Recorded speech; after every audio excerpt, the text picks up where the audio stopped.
Nayamo Dharayama Nayamo Sangaya Nayamo Guru Nayamo Buddhaya Nayamo Narayama Nayamo Sangaya Nayamo Guru Nayamo Buddhaya Nayamo Narayama Nayamo Sangaya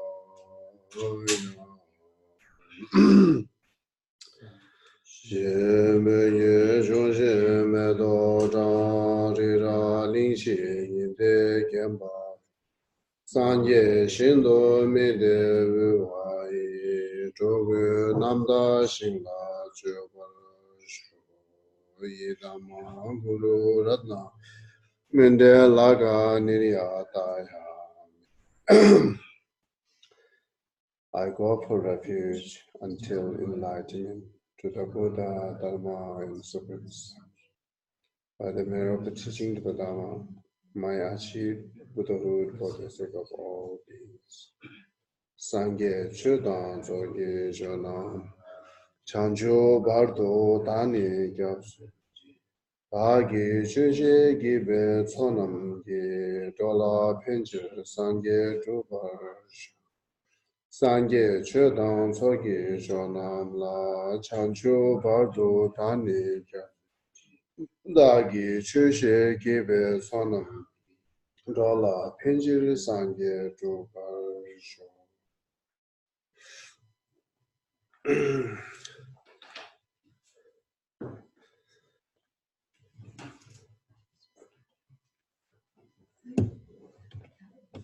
Okay. Mainly the two things, right? The method of, eliminating unfavorable condition that prevents joyous perseverance, and then gathering the force of the favorable condition. So it's even these two, we are talking on gathering the force of the favorable condition, and it has the four parts. Developing the power of aspiration. I think we finished that one, right? And then developing the power of steadfastness. We finished this? Steadfastness, fastness. And then developing power of joy, the power of relinquishment. What? I don't think we finished power of steadfastness. Right. We're on like the top of 199. I think where Shara was, yeah. 191? 199. Well, right, we stopped at where Shara was quoted. At the bottom. 198, right? Okay. So, okay, now that means now we are on the second, right? Okay, develop the power of steadfastness, fatness. Okay, it's mainly saying that, like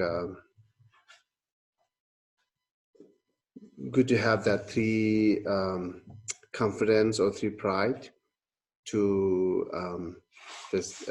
have that power.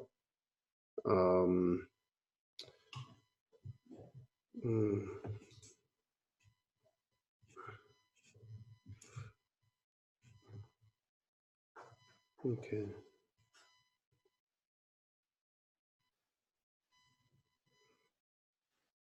So that we finished two of this, which is like it talks about the pride or confidence. I think now we are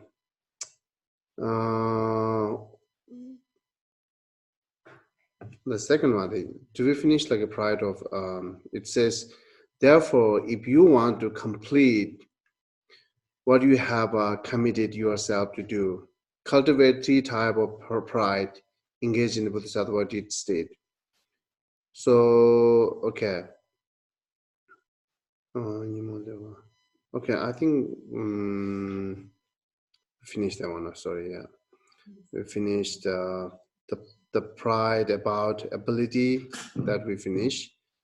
Now, okay, third one, the pride about afflictions, right? So, okay, pride about affliction is that what contempt for the afflictions, or that's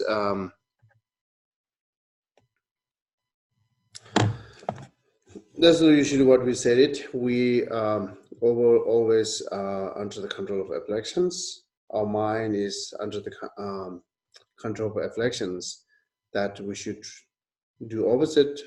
Our mind should control the affliction. That's the what we're training, and that's the way to enlighten it, right? So, and then training. It's a mind control. Let mind control the affections. Let mind control everything. Not I mean, like I should control my mind, not mind control to me. That's the usually we said it, right? So far we are under the control by mind.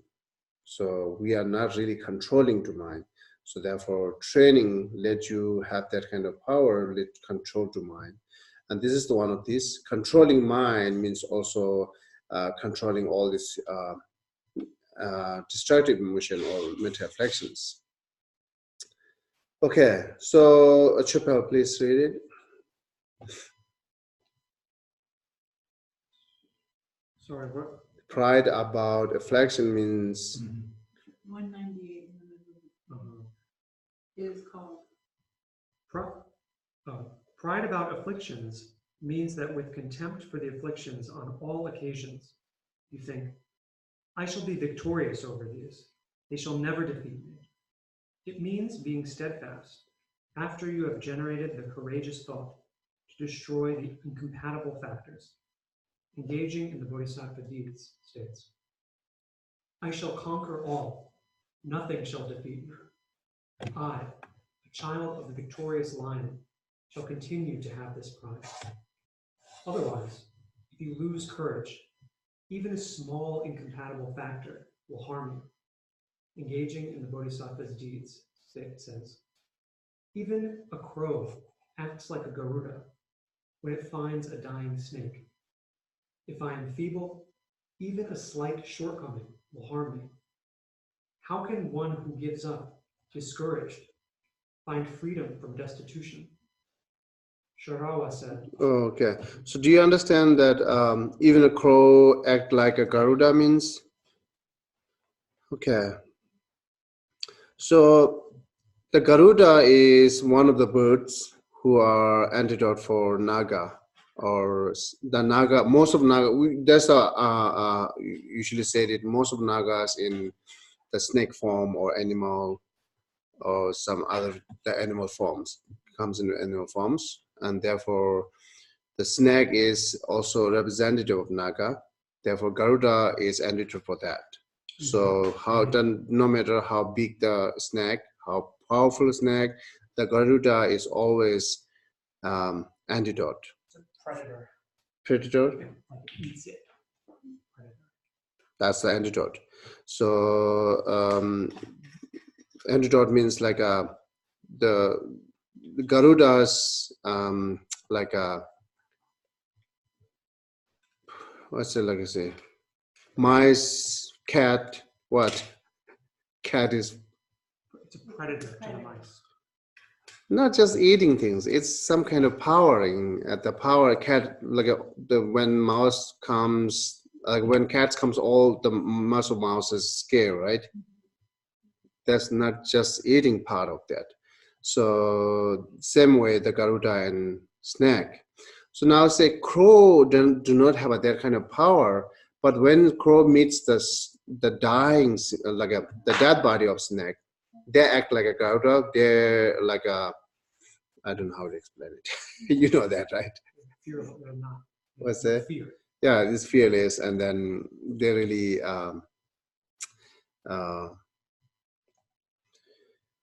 Are they pretending to be more powerful than they are? it's not pretending because the snake is already dead.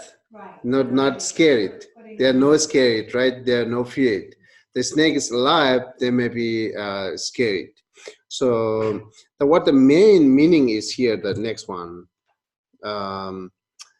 Let's say if I'm what's called faithful. Feeble. If I'm faithful, even a slight shortcoming will harm me. So the faithful could be like a body and mind, right? So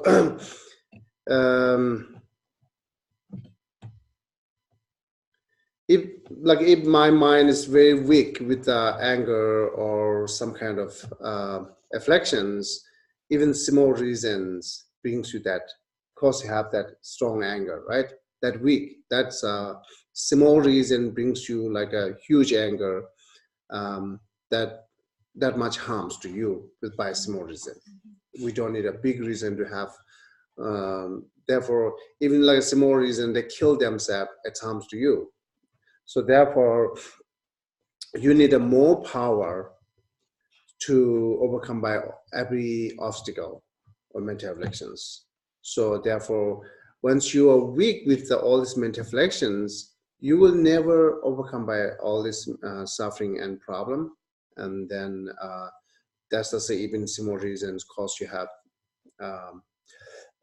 big harm.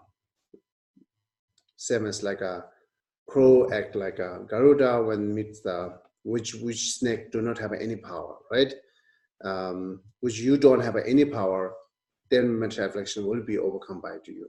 I mean, overing to you. I mean, like a overshine or like a mental afflictions, control you when you are weak, right? Therefore, that's the saying here. You should be more powerful instead of let the mind and mental affliction have it. So we're the snake. Yeah, yeah. That body snake is like a us, and then crow is like a mental afflictions, and then because we are weak. I'm weak, always control my mind and emotion, right?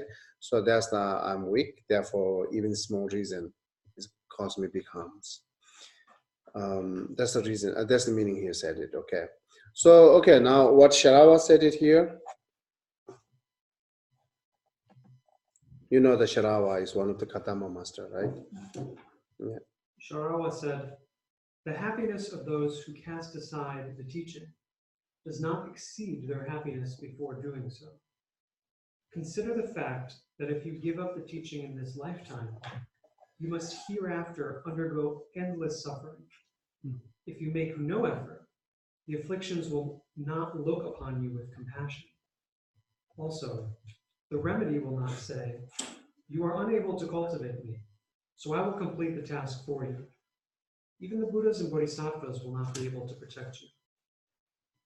If you apply the aforementioned three prides, even great incompatible factors cannot block you. So you must generate these three kinds of pride. Engaging in the Bodhisattva deeds states, against one who strives with great pride, even great obstacles will be in trouble. So with a steadfast mind, I will overcome my shortcomings." Okay. It says mental afflictions, right? Mental affliction will not look upon you with the compassion. As far as mental affliction not look at upon you as compassion, Buddha and Bodhisattvas do nothing.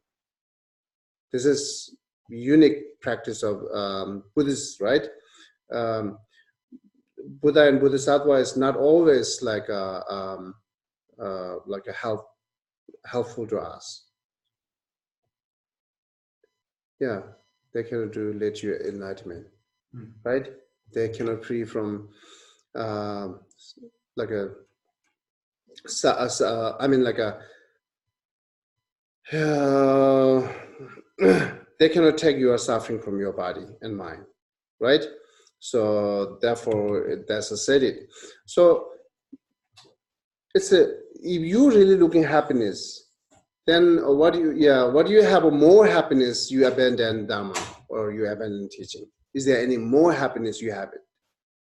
So, like I say, teaching the Dharma practice and Dharma study is more causing me more suffering. Therefore, I'm just stopping to doing it because I need to be happy. That happy will be more than which you stop, not more than which you not do any Dharma practice. And that's a saying. Is there any extra happy? It will be increase you. Well, you stop to do Dharma practice and teaching Dharma, like a study will help increase your happiness or not. This is saying, right? So just stopping those or not will increase your happiness. So therefore, what you gain then, stop that. That's the set. So the above, that's the problem. You guys don't remember, right? The above, the Shantideva said it. There are many the happiness there, and then why you I'm like there are many way what I say so there I don't remember in English. There are many way to bring you happy then what was it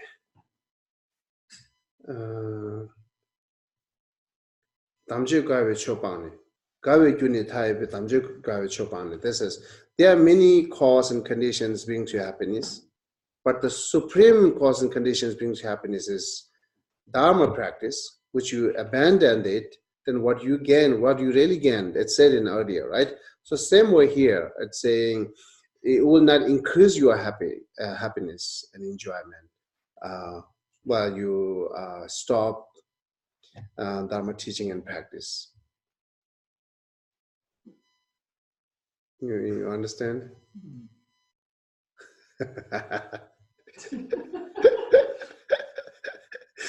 So, okay, let me repeat it. So it's saying, okay, someone say, okay, I'm going to stop do Dharma practice because I want more happy. That is stopping Dharma practice. Let you increase your happy, or just happy, or it will help you to increase your happy or not. That's the saying. And then answer is just stopping Dharma practice will not really increase your happy. You understand? Can you repeat that? Just yeah, good. I understand this, Geshe. Yeah. I understand what you're saying. Can you repeat it? Yes, sir. Yeah, I it's can same.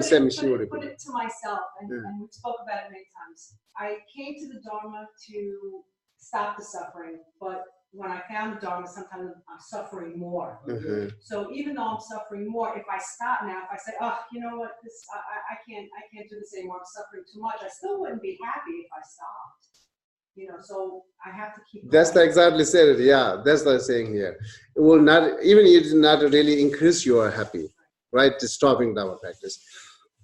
So therefore, like three times ago, like a class, I mentioned it. People come here way beginning to learning Dharma because they want to free from suffering, and when they get familiar, they do not come to Dharma class because they want to free from suffering. It's funny. You understand? Okay. People first come here to wants to free from suffering, Dharma practice and study things. And when they get familiar with the Dharma, and they're not coming because they want to free from suffering. Because they want to be. They stop coming to Dharma practice because they want to free from suffering. Because Dharma causes them suffering. Yeah. So that's the said it. I mentioned it earlier. This is kind of like the same. Actually, when you need to do Dharma practice, when you need to Dharma study it, when you are suffering, that's the only time. This is the best time. if you more suffering, come into the more Dharma practice. It's the same Right? thing like, let's So- say, you weak, you physically weak. and Yeah, have if a you are more workout. weak, then you come more Dharma practice. But even So when that's the said it here. Yeah, that's the said it here.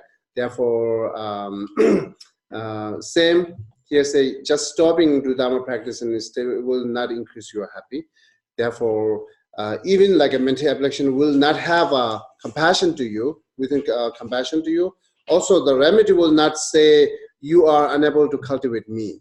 So it's not remedy will not come to you like understanding emptiness, compassion. These are the remedy, right? The patience practice. These are the remedy. This not comes to you. Say, oh, you cannot cultivate. You are weak to cultivate that. it's the What same we thing- need to do is you need to do it. It's the same thing when, let's say, you're sick. And Mhm. you change your diet, so you detoxify. You're getting rid of all your bad things. You're getting rid, like with the Dharma, you get rid of all your mental afflictions and all your bad things. Physically, when you change to a good diet, you suffer at the beginning because the body is detoxified. It's the same way the Dharma detoxifies you from your mental afflictions. Yeah. Yes. But when you are weak and you start running and working out, Yes, at the it is. beginning, all It your is. muscles they hurt and your body hurts. Yeah, I Then you get understand. strong. I understand. It is. It is. So okay, now here also it says like so I will complete the text for you. Even the Buddha and Bodhisattvas will not be able to protect you if you apply the what called aforementioned, right, to three pride. So the mainly saying if you are not engaged in any practice, no one can help, right? No one can excuse, and then no one have a compassion to you. That's the if you read more Shantideva text, they said anger are like a very powerful, which do not have a legs and arms and weapon, but it's more powerful than who has the legs and arms and the weapon. And then anger, if you are like a being friend with the anger will never friend to you. So if you try excuse to anger will not excuse to always harm every time, every single time, whenever arises, it harms to you. The anger do not have any compassion to you. So anger will not protect you, better say that. Never ever protect you, right? So therefore, not be a friend with the mental afflictions. That's what Shantideva said. Do not be a friend with the mental afflictions because these are never help you, never protect you. So therefore, you have to overcome by mental affliction. That's the best way to help. Therefore, mainly saying you have to engage it. Therefore, I said this is the one of the unique things of Buddhism. You have to do anything. If you not do anything, Buddha and Bodhisattva cannot protect you. That's the Buddha and Bodhisattvas cannot protect you. It's the same thing like this. A simple example. Somebody is praying to the Buddha to win the lotto. He wants to win the lotto. Please help me win the lotto. I will win the lotto. All of a sudden, hears a voice from the Buddha says, Yeah, there's buy a ticket. Buy a ticket. yeah, I understand. This is the meaning. Is once you get it, that's good.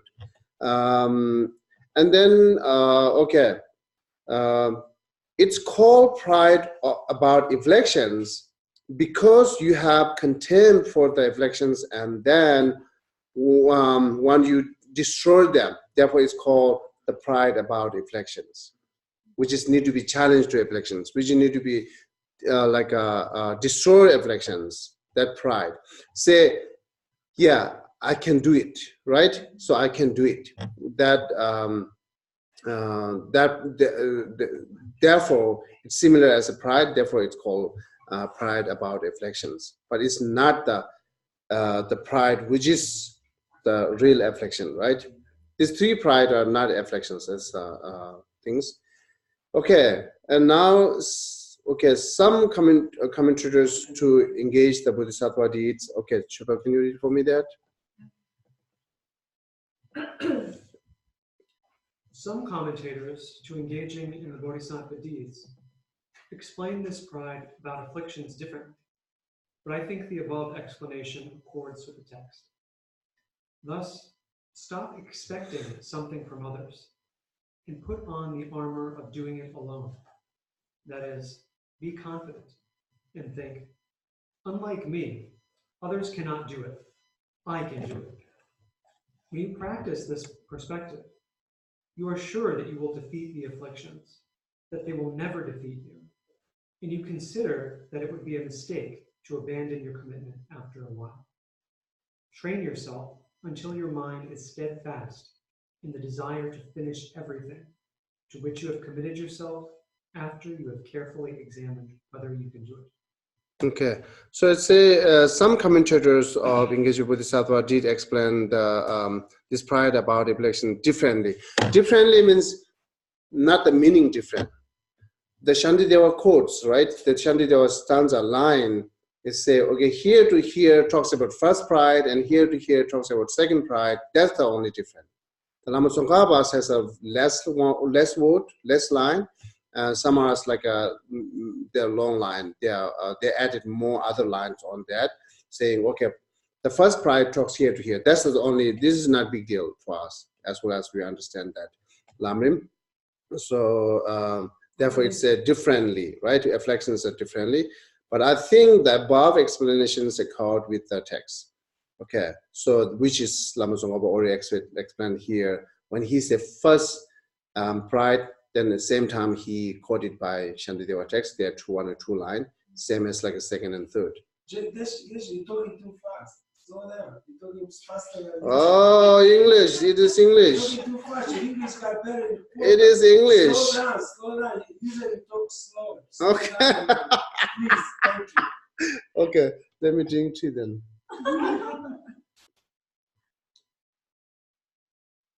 Okay, now it's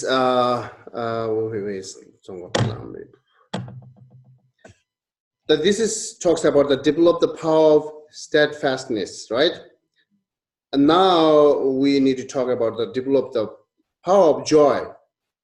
Okay, now what you learn from that develop the power of steadfastness means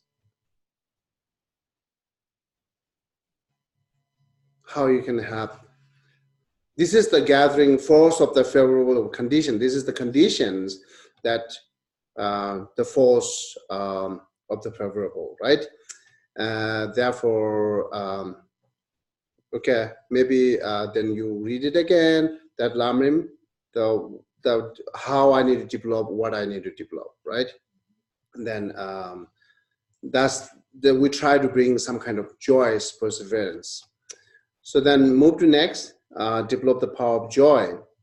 Develop the power of joy. Okay, we'll read it, and then the main thing saying,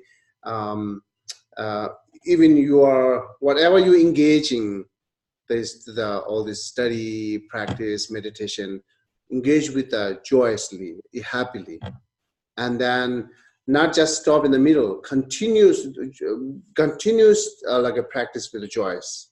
That's the joyous means that kind of things. Okay.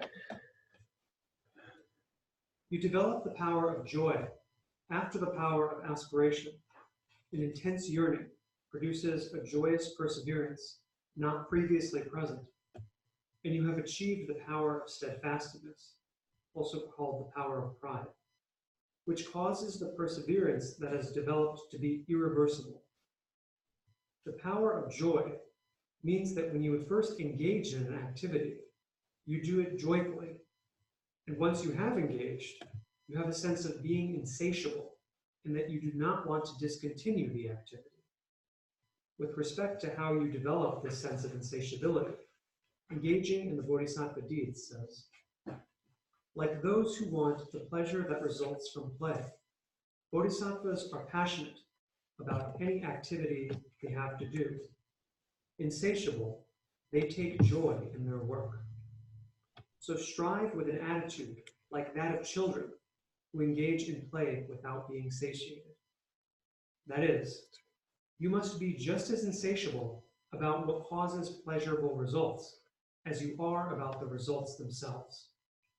For if ordinary persons strive even when they are uncertain whether they will obtain a pleasant result, What need is there to speak about activities which are certain to bear pleasurable results? Engaging in the bodhisattva deeds states, even though they work for the sake of happiness, it is uncertain whether happiness will come. But as for those whose work itself is happiness, how can they be happy unless they work? This is also the reason why being satiated is wrong.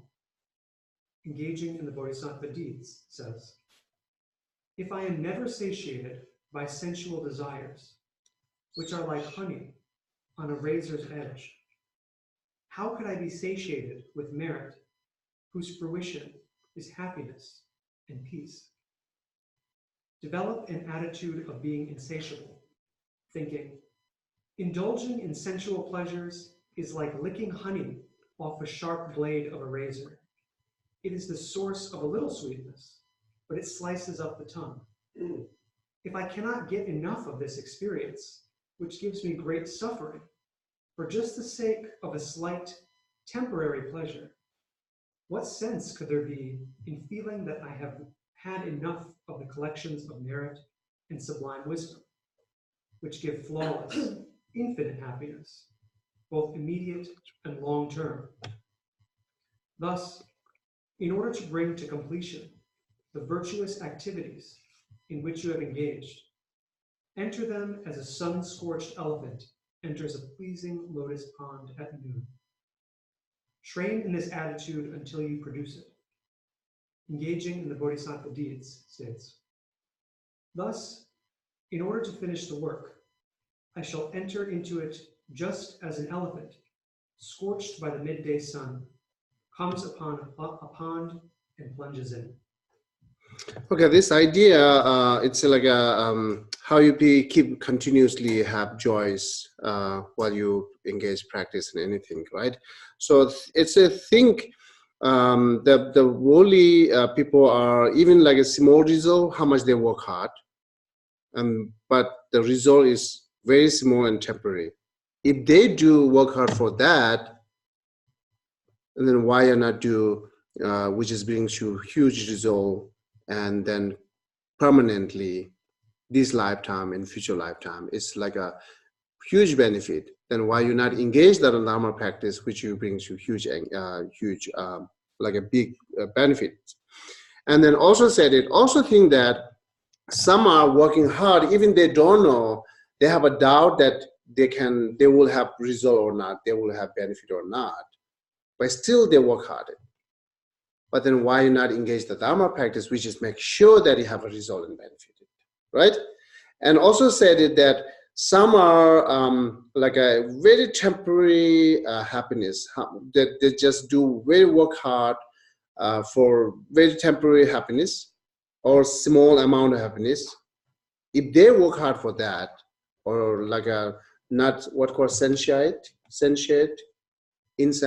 or Sensual. Insatiable. Insatiable. Ngomba. Insatiable, does it say it? Like they can't be satisfied. Yeah. So what's the insatiable opposite? Satiate, right? Satiable? Satiated. That's what I try to say. Okay. So that says if they are even like not like a insatiated to like a having like a temporary small amount of happiness or this and that, then why you not do the Dharma practice? It has also like a not temporary, it's a permanently and then also long-term benefited.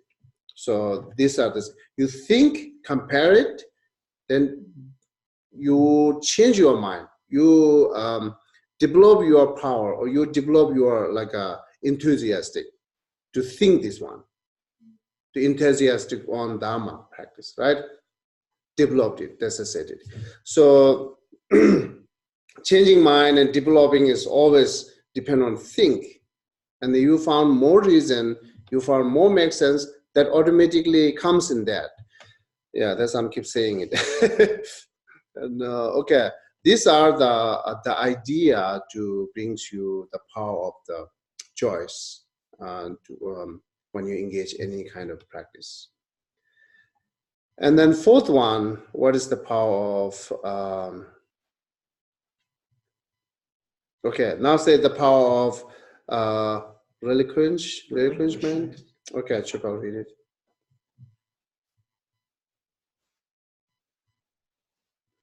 If you become physically or mentally fatigued from your perseverance, you must rest for a while. Otherwise, you will become exhausted and very disheartened, thereby later preventing your joyous perseverance. Immediately after you have rested, persevere again, and when you have completely finished your earlier activity, do not let this satisfy you. You must joyously persevere at other, higher activities. Engaging in the Bodhisattva deeds says, when my strength declines, I shall leave the task so I can do it later. When it is really done, I shall set it aside, seeking the next task and the next. The next task is important because if you consider each earlier good quality sufficient, this will be a big obstacle to the attainment of many higher qualities, attributes. The above presentation shows how to joyously persevere. Do not overexert yourself. You must avoid being both overly intense and being overly relaxed. So make your effort continuous, like a river. The glorious Matrisetas prays in 150 verses states, in order to make yourself more exalted, you never overexerted or relaxed too much. Thus, your good qualities are indistinguishable by former and later phases. Otoa also said, the scouts of Semodrua, for instance, never get there, but the scouts of Chenmo take their time at the start and pursue the robbers until they reach them. Likewise, practice at a measured pace that you can sustain. For example, a louse proceeds at a modest pace, but never stops, so it soon arrives, whereas a flea takes great successive leaps and then stops, so it never gets there. Okay, this part is very important for Dharma practitioner to taking rest. And then taking rest means it's not that stop to do Dharma practice, right? You have to make clear between stop to do Dharma practice and taking rest. So that taking rest, why your joyous perseverance makes more powerful and continues. Therefore, you're taking rest, not just completely stopped it, right? So our idea is taking rest is try to completely try to stop it. When you stopped it, then to getting back that mind again, motivation to do Dharma practice and study will be difficult. Therefore, instead of doing at the time all together, or do it more slower, that you should choose do it more slower instead of doing all together. This is exactly we are, right? Once we hear Dhamma, then we say, okay, like I say, I don't know, here, I'm not really hear that kind of like a beautiful feeling, but in our like a community, I hear that many, that when they hear the death impermanent, and then they really, when they first time hear it, what brings you some kind of emotion and feeling. That feeling will be very temporary because you really don't know, you just hear it the first time. It's possible that brings you feeling. Then you just follow that feeling, and then you just, oh, I don't have enough time, I have to do right now. And you are waking up morning earlier, then almost not sleeping at the time, and you are just not feel to eating because you say, I feel that I do not have a time. Then doing it like an earlier waking up, sleep late, and then do not eating, and continuous reading and Dhamma practice, it is not good healthy. It's not really a proper way to do it because it makes you easy tired, right? Once you get tired on that, then go back to Dharma practice will be difficult, right? It's kind of like you disgusting on something, then you habit again is very difficult, right? That tired makes you disgusting. So therefore, that's the usually said, do not follow the feeling and emotion. Make sure what it is by reason, and then understand clear, then you do practice. So again, once you practice, of course, we need to sleep. We need a time for like a eat. We need a time for some kind of rest. We need it because, as said, the condition of body and mind is samsaric contaminations, right? This is therefore we need it. So sometimes we forget that our condition of body and mind, then we just try really work hard, and then it's like a what's say,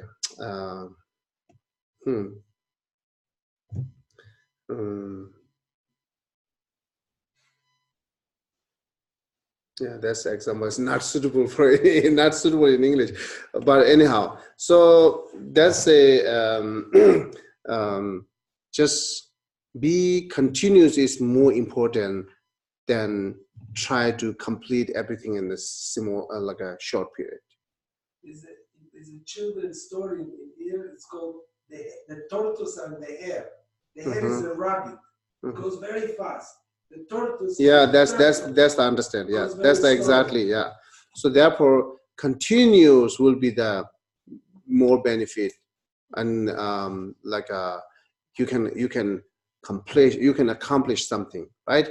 But just rush and then like expectations in completing short period will nothing to gain anything. So therefore, this part of the practice is very important to take. Now again, go back here. So Lama Tsongkhapa said how to take rest. That's important, right? As I mentioned, it's not saying it's stop to do Dharma practice. Did he mention here somewhere?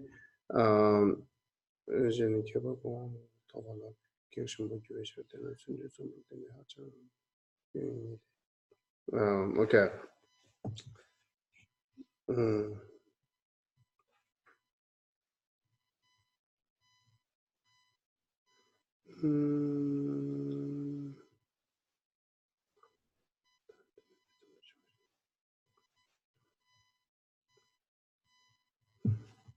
Okay. Two things here saying. One thing's it's just simply is not simply satisfied with what you hear it and then what you feel it, right? So this is the one another problem, because when someone say, oh, okay, you will enlighten it within 3 months, then you believe on that. Then you simply accept it without any investigation, right? So this is, and then you are very satisfied with it. Okay, I have now perfect path, which brings me enlightened 3 months. You believe on that. Many people does that. So believe on that, like, okay, 3 months brings you, or 3 years brings you enlightenment. Do this practice. And people are jumped on that without any investigate. Many people does that, right? You say 3 months, of course. Then after 3 months, starting all this criticizing and blaming things. Of course, we will not enlighten after 3 months. So therefore, once you hear that, always investigate that, make sure, and never satisfied. Never satisfied for, you can satisfy with the eating and sleeping, that's okay. But you say you never satisfied with study Dharma, practicing Dharma, develop compassion, shouldn't be satisfied with it. How much you can go more, that much you can go deeper. They're endless. Study is endless, developing practice is endless. So therefore, don't be satisfied. If you go more study it, that much you will understand more deeper. Right? If you more engage the practice, that much you can go more experience and like a. So, oh yeah, okay. This is the most of us to have that satisfaction on that. even study things, engage in practice things, right? You should more investigate Yamataka. Make sure that it's really help before you engage it, right?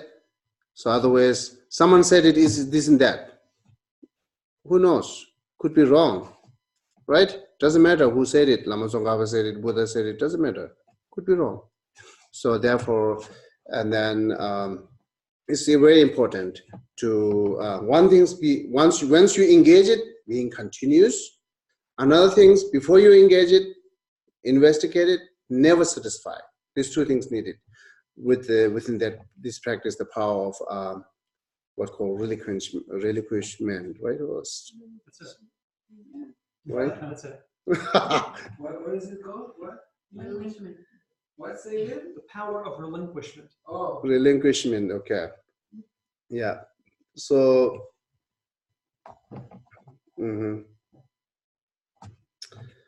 let's see what I have a note here about that regarding these things.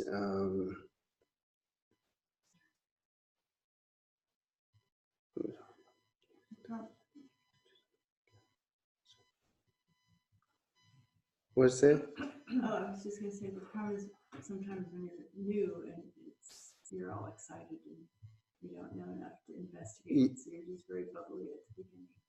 Yeah, that's happening. Yeah, that's a lot of happening with all of us. Yeah.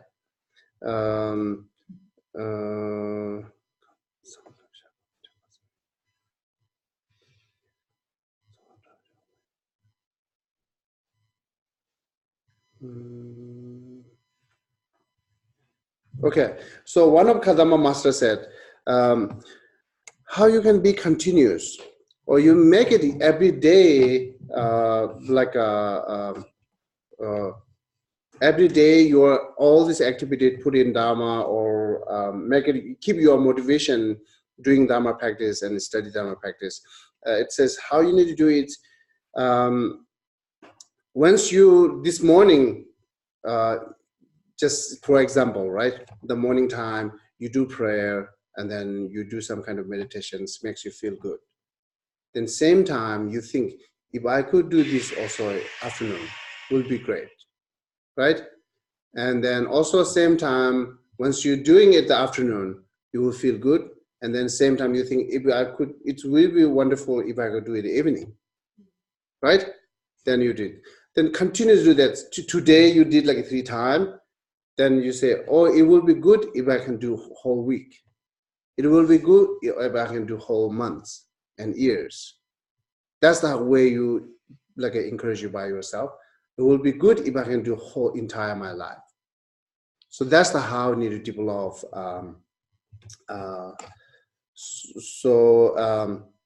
And then how much you developed your inside, or how much you develop the knowledge, that much having less tired, you know. So you actually the result, it will talk later. The result of the joyous perseverance is making body and minds are flexible, right?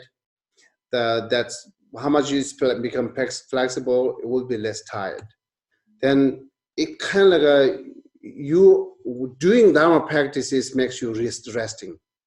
Right now, we are forcing ourselves, then study or meditation or engaging any kind of practice need to be actual rest to some kind of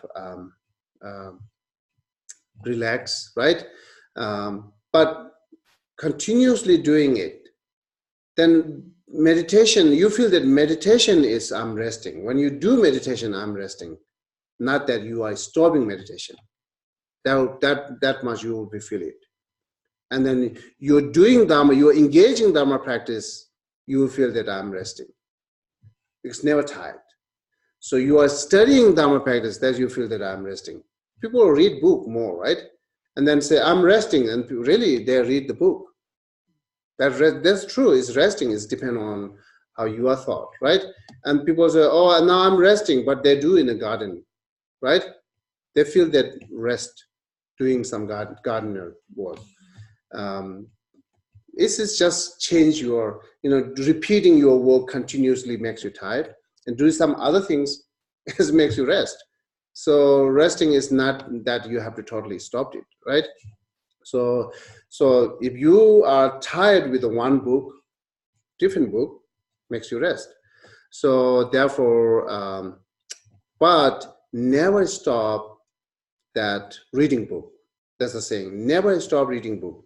If you reading book like tried with the reading Lamrim, you read some other commentary, Lamrim, right? If you try with it, you go back to read Lamrim again.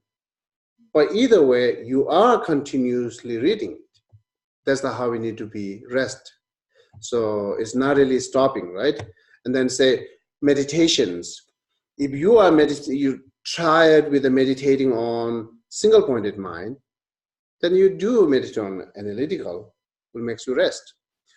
Then analytical, tired, go back to single pointed, makes you rest, right? Or you can just read the Dharma book, also same. But this is important to continuously keep that energy to which you have like a feeling with spirituality or Dharma, whatever. That is important to keep that energy continuously. It's special. Sometimes I talk to young people that they have a summer break, right? And then I talk to the parents. Once they have a summer break, what the parents are doing, okay, let them sleep until 9 a.m., 10 a.m. because they are break. They are resting. They are free time. Let's sleep it. Actually, they're making more harder in the future, right? So even they are like a summer break, let them wake up, let them get up from bed, same, or like a 1 hour more, 30 minutes more can sleep, it's okay. Do some activity. That habit, keep that habit. Some people like have a habit to read book, keep that habit. So to reading book, but so okay, now this is my break time, 2 months break, it's long, right? And then totally try to stopping to reading every book, then just go to work for pocket money, right? Summer break, people do that. And then going back to read it again, most of them is forget it. Or do not have enough energy to reading book, or do not have enough energy to study it, because it's long gap resting, right? That makes us feel same feeling. So the Dharma practice, the vacation will be, right? Vacation will be makes you long gap, 10 days, even 10 days could feel long.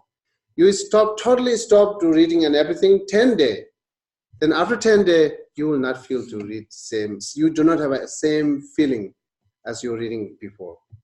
This we have experience because when we were young, nursery, we have 7 days like long vacation. I mean long holiday. What do you call? Yeah, vacation. Yeah. So then 7 days. We don't have to go debate ground. We don't need to do prayer. We don't need to recite anything. We don't need to book. But more associated with singing and playing and then hanging around with the friends. This two is totally different. This two is totally different. And then you are making more longest distinction with meditation and debate and these things. And when 7 days is finished, then first day go to the debate. Most of monks see their faces off. Yeah, that's really, they looks like very tired. So therefore, when I was there in monastery, at least I'm just every morning the kids I just let them recite 30 minutes to some kind of text, or let them memorize 30 minutes. It will be keep. So each day, just do 30 minutes. It will be keep continuing instead of totally stopped. It's a big difference. Therefore, joyous perseverance is important. That even you don't, like I say, meditation. I will take say meditation. Some are saying, yeah, today I'm really busy. I do not have a time for meditations. Doing one time, then next day will more excuse. The next day will more excuse. That you are losing everything, right? But even you are how much, doesn't matter how much you are busy, at least you have a 5 minute. Do it 5-minute meditation. We'll keep it continuous. 5 minute read the textbook. 5 minute engage some kind of practice.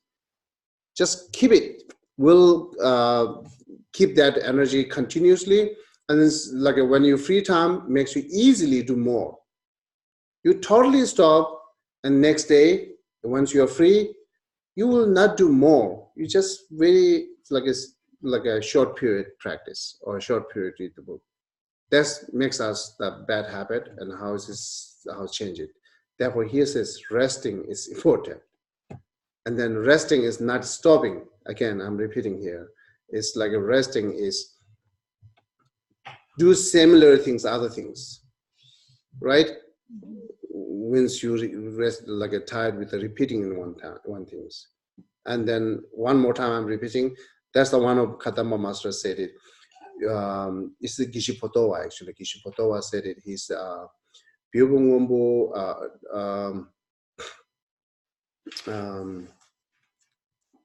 how we translate the book. Anyhow, the Geshe Potowa said it. So encouraged by yourself. If you feel good at the morning time, wish it doing it the afternoon time. Once you feel good at, then you try to wish it the evening time and day, more and more, week and years. That's how we need to develop. So far what we're doing is, this is my commitment, this is my time, and then doing it, we just feel good, and then it's done.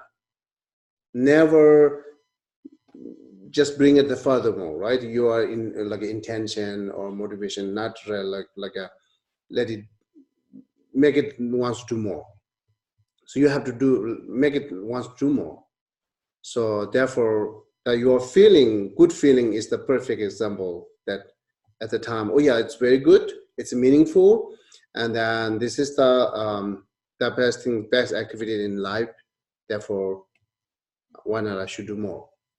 That's how I need to encourage.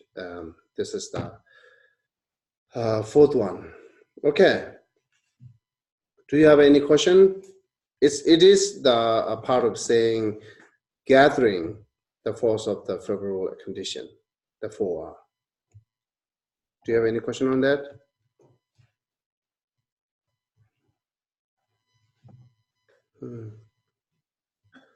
Okay, now, if not, then we're going to move next.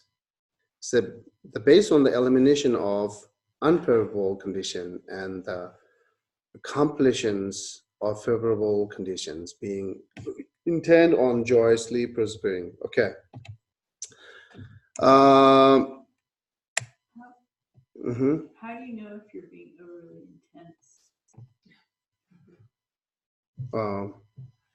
Overly intent means? If you're doing too much.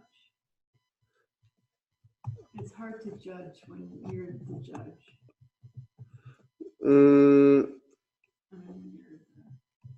So yeah, if difficult to judge, you can maintain with like hours.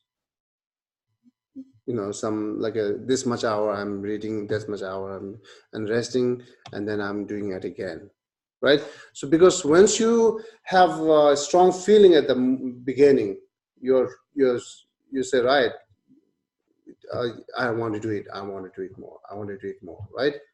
And then because what happening after 1 month, what happening after 1 year, so that's we don't know. Only that follow the feeling. This is I think also danger. Therefore, it's good to make it timetable to yeah, because sometime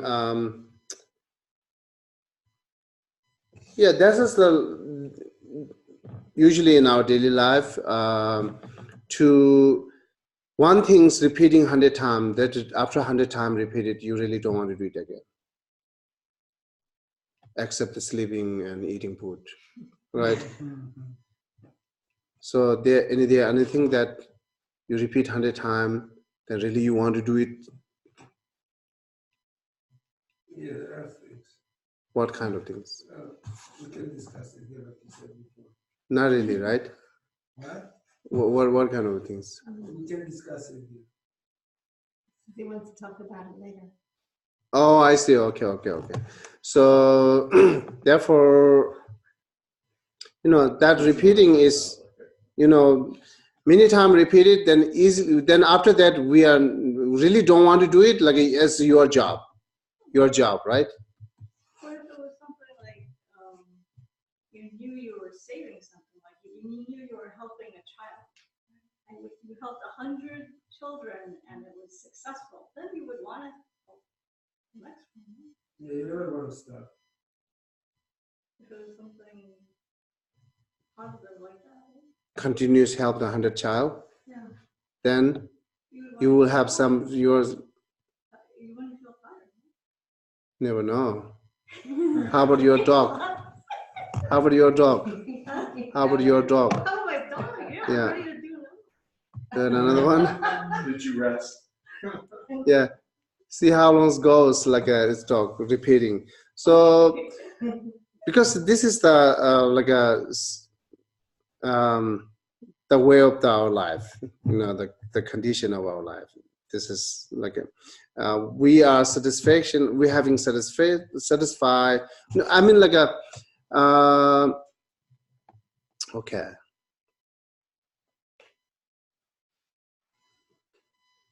Yeah, that's fine. Okay. There were even like repeating some the first time the job that you very much like it, right? I very much like that job, and doing like 10 years. After 10 years, you have the same feeling, same energy as the first time which you had it. That's what we need to think. It could be possible.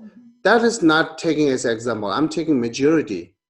The people are worse things. And then could be my energy could be same as like this. So therefore it's important to take rest.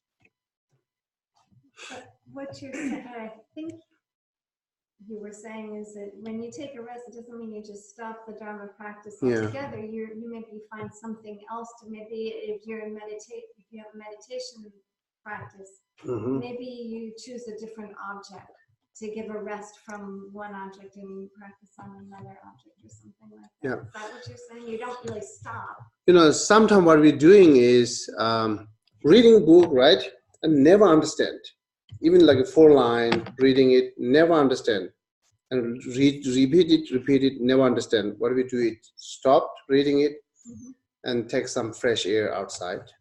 But the mind is continuous there. I really definitely wants to know what is the meaning. It's continuous there. But as you're taking fresh air the outside, looking flower and whatever, just like make more your mind relax. Then come back again, read it, that possible understand. Instead of keep repeating and forcing by yourself.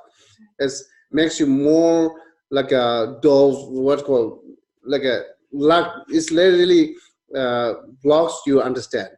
If you really forceful to repeat it.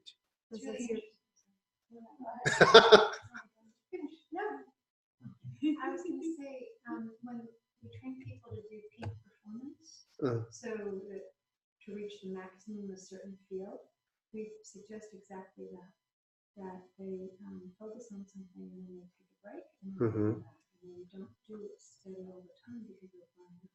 Yeah, this is happening actually. This is a lot of happening with me also, reading, and then some people, one of my friends, when he read it, not understand, read it again, not understand, he throwing the textbook out on the floor. Instead of throwing the textbook out on the floor, stop and go outside. Because your mind has changed. When you come back, the mind. No, it's like some kind of expectation and so many things going on in your mind at the same time, because you're reading about, and there are many meaning and many information at the time, and you try to read it, other information will become together. Then it disturbs you to understand what is this meaning, because your previous mind is like very much associated with the present. That's the one way. and then you're forcing, what is this, what is this? And it's like the last time, like a Janine, and you asked the same question. When I read it, not understand. Again, read it, not understand. Then when I go back to my room and read it again, that's it. That is the meaning then. Then I check, what is this? At the moment, I might have a nervous to telling you faster, not take long time to read myself slowly. What is this? You might bore, right? That's what's going on in my mind. Then I need to know faster. What is this? What is this? That disturbing to me to understand even the simple things. And then when I go to a room, no one disturbed. I can take as much as can, right? But it really don't have to take that much long time. Just read it one time slowly, because the mind is relaxed. No nervous, no pushing thing. That's the happening. Mm-hmm. So Geshe, we've been reading this book for a couple of years now. Mm-hmm. So I found another book, Mm-hmm. same instructions, I see. different words. Okay. And sometimes what I don't understand in this book, it makes clear in the other book because they explain it a little differently. Do you know what is the book name? Words of My Perfect Teacher. Oh, okay. It's a Kishisoba? No, this is Zapatra Rinpoche. Zapatra Rinpoche, okay. Oh yeah, okay. But it's the same instructions, just Yes. different words. Yes. So sometimes when I don't understand it in here, I understand it in that book. Definitely. That's very good. So okay, that's therefore, let's say the way to rest it is depend on what you are taking activities. If you engage meditation, how you rest it. If you use reading book, then how you rest it. And then like I say, if you compose some kind of book, then how you rest it. Doesn't depend, right? So but just know that resting and stopping is different. Okay. Yeah, and then as Jackie, that's question, timetable, make it timetable. There will be help, right? Yeah. But as said here in the Kadama Master, when you're doing it, yeah, you know that you have to rest, but you always wish how wonderful I can do more. How wonderful we do it this and this time, that time, you know. So continuous keep that motivation to doing it again and again. Not to get discouraged. Not to get discouraged. Yeah, that's true. Yeah. Okay. So then, okay, and then we're going to move next one, or let finish the Joyous Perseverance today. Okay, Chappelle, what is it next? After you have thus identified the three conditions unfavorable to joyous perseverance, you attend to their remedies. You generate three powers. The power of aspiration, which is a favorable condition for weakening those as yet unweakened favorable conditions. The power of steadfastness, which is the cause of not turning back once you have started. And the power of joy, which never wants to discontinue the activity once you have engaged in it. Through the power of relinquishment, you become adept at how to joyously persevere. At this point, you must develop the power of being intent on joyous perseverance. So I will explain this. As to how you are to act when you joyously persevere at eliminating what is to be eliminated, engaging in the bodhisattva deeds states, as a seasoned warrior approaches a sword fight with an enemy, I shall parry the blows of the afflictions and strongly strike the afflictions, my enemies. Okay, so this is the call another part of the power. So adding more, that we already the gathering the favorable condition is as full power there, right? This is another power. It says after you have identified the three conditions favorable to joyous perseverance, and you attend to their remedies, you generate. Okay.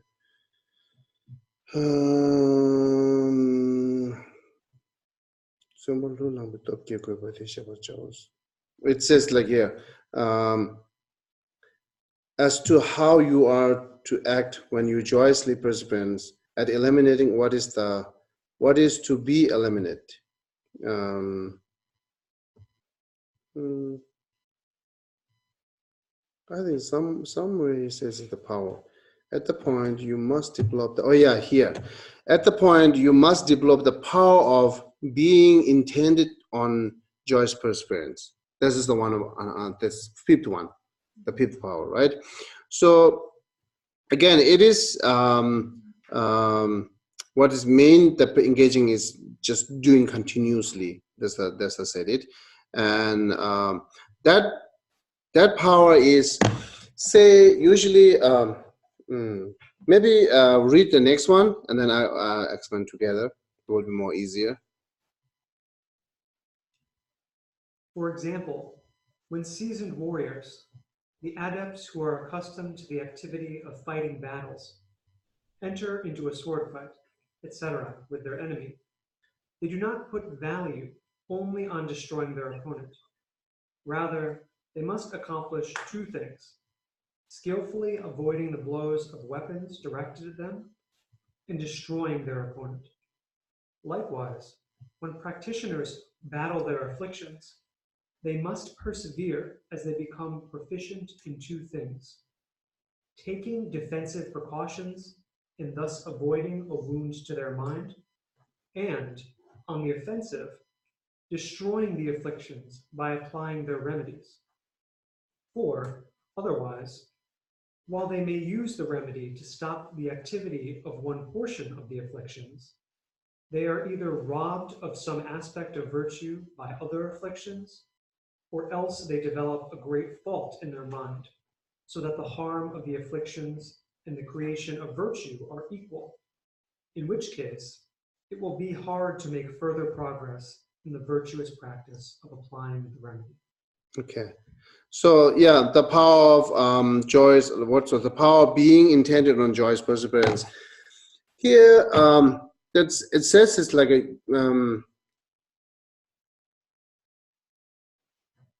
even like a young adult, doesn't matter. Most of us, our practice is just avoiding from all these mental afflictions, not the challenging to mental afflictions, right? But the war, when you go to war, you have to protect your life. Same time, you have to defeat it, right? So if you're not defeated, you cannot, like I would say, you cannot protect by yourself by forever, right? You have a what called arm or shield and knife. That's the example, right? So knife for what, shield for what? The two things you need to do it. Therefore, you have the two intention have to be. So that shield will not protect you forever. Therefore, your knife is using and temporarily use that shield, right? So therefore, our practice, what we're doing is right now, we're not using the knife. We're only using the shield. What called? Shield? Shield. Shield. Okay. So we're only using the shield to avoid it or just stop it, right?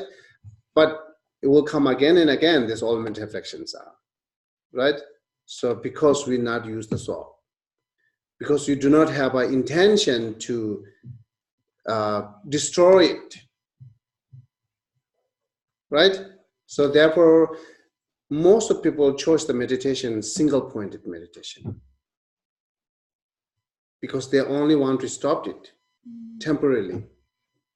This kind of shell, using as a shell. So they don't want to destroy it, or they don't think I can destroy it, right? Or they don't have enough, power or motivated or like a confidence to destroy it. So therefore, now as you are taking joyous perseverance with Dharma practice, you have to have both intentions to stop and destroy both. If you not destroy it, then it will come back repeatedly again and again. So therefore, it says the power of being intended joyous perseverance, which continuously like a defeat or destroy the mental afflictions, not just only stopped it. Actually, the shield and the sword, they are both defensive and offensive. Because it's not that the shield is only defensive and the sword is only to destroy, because the shield can be used as That's okay. That's okay. Yeah, so that's both, okay. they're both one thing. We can, yeah, we can do anything, but the made it for that. This shell made it for protect. This is made it for kill. But when you use it, we're using both. This is not big deal. But understand meaning that mental affliction is not just avoid from mental afflictions. You have to destroy the mental afflictions.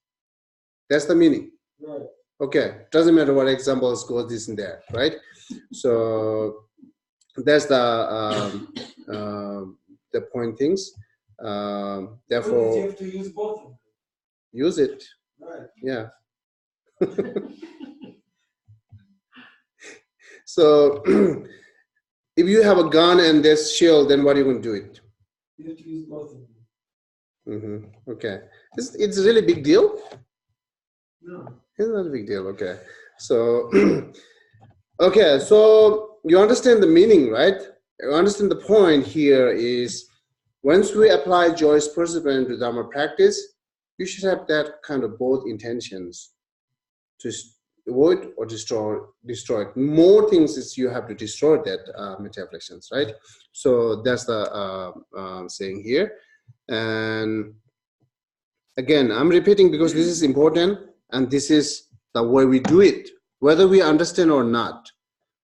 When we do practice, we always try avoid it, never try to destroy it. That's how we do it, right? But when we ask you, what is this? You might have explained, yes, we have to destroy it.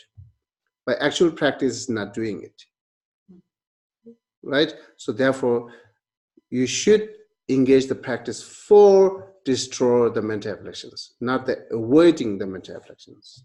So you said something about, single pointed concentration cannot destroy. Of course not. And it also can't protect either. Single pointed concentration. Why not? I don't know. I'm asking. It can protect, yes. So single pointed meditation is more useful than for what? More useful than you allow your mind to get more energy to practice, right?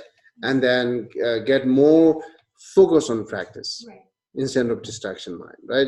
When you do with the distraction mind, you not achieve anything. okay. Yeah. So therefore, it's kind of like allowing, it's making road. Then you have to drive, yeah. right? So their road is bumpy and this and that, your drive will be not smooth. So if road is clear, then your drive will be smooth. So that's just you can take as like an example. Yeah, yeah. Even like a senior practitioner, Buddhist practitioner, if you ask them what kind of meditation help you, they always say single pointed meditation, breathing meditation will help. They said it, but what they expected, reduce my anger, reduce my all this problem in my daily life. One guy is there, I'm keep telling him, okay, single pointed meditation, breathing meditation is not help you to reduce your anger. Very difficult to listen it. I don't know how I can tell it. So now here is telling the same things.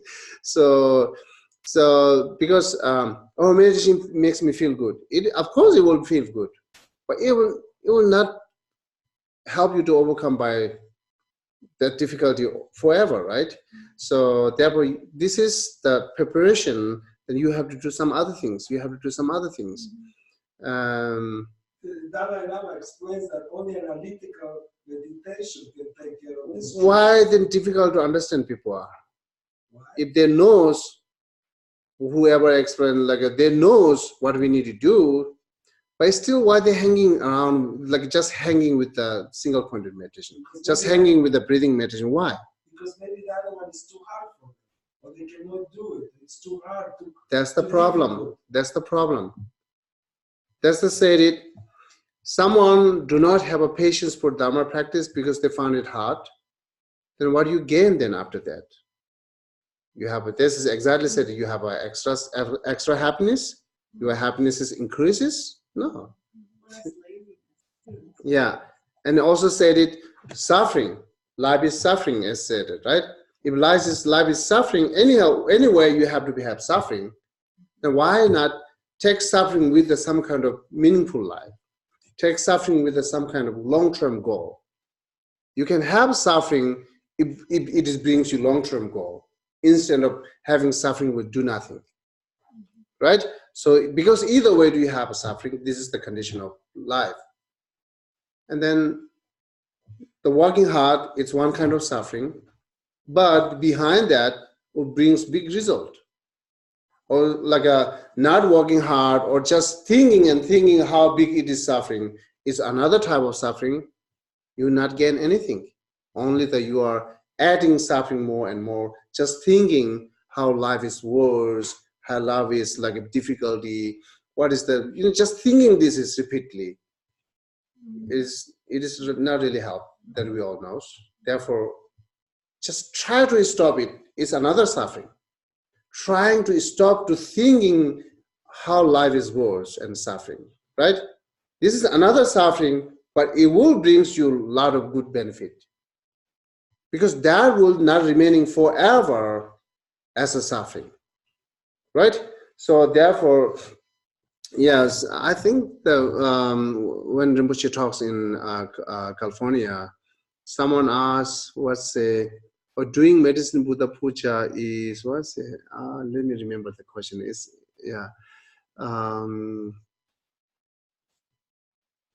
Not really people ask it. Then Rinpoche said, like, someone feel it that long time doing medicine, prayer, and puja makes tired and brings you suffering. But they're forgetting that it is not brings you suffering, it is eliminating suffering, it is ending suffering. Doing medicine puja is ending suffering instead of bringing you suffering.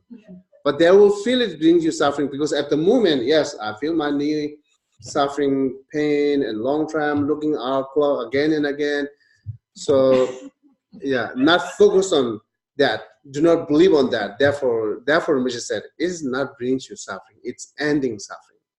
So same way, the difficulty, understanding difficulty, practice difficulty, just challenge it.